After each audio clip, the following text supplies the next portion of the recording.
It's important for us all to understand a crucial aspect of family. What's never been discussed or assessed, or even appreciated, is the fact that men created family, not women. Women can't form families, they can only bear children. A mother and children is just that, a mother and children.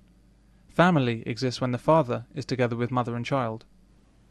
Before there's any such thing as marriage, and certainly before any such things as child support agencies and law courts, men decided that rather than leave child rearing to women, they would stay with mothers and take their role as provider and caregiver. From this family unit created by men grew communities and towns and cities and then countries.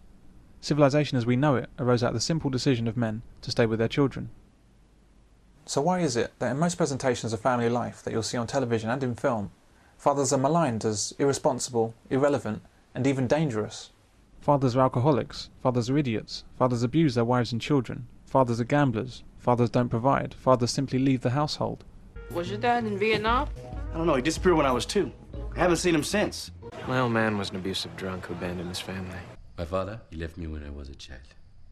You can even keep a beer for yourself. Huh? Oh, no. My dad used to drink. I know my father abandoning us and only showing up in my life when he needs a place to sleep or a free prostate exam is probably going to be an issue. What happened to your arm? My dad drinks, too. I can't let Ronnie down. You know how many times he gave my mother money when my father wouldn't? As for Dad, well, let's just say he wasn't much of one. In a shitty little apartment with 5 brothers and sisters and a psychotically drunk father.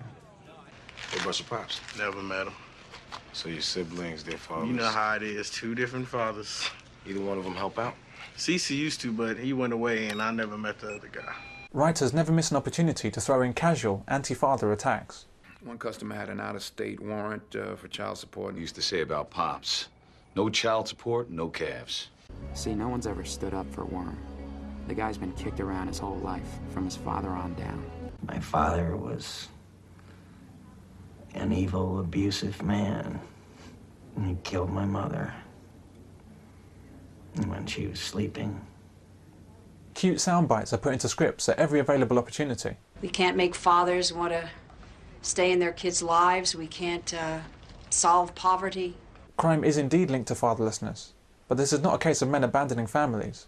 It's about men being forced away from families by either the state or by toxic women.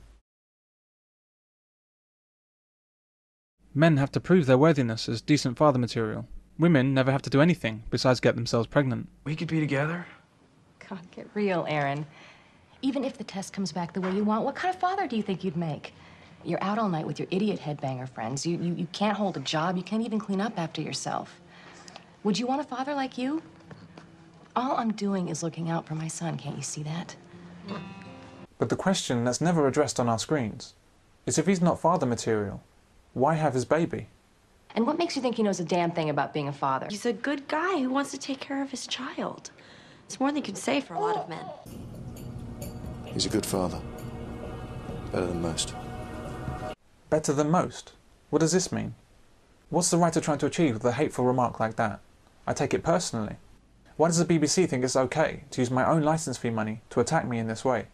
They wouldn't dare to even think of a similar anti-Jew remark, but anti-man is just fine.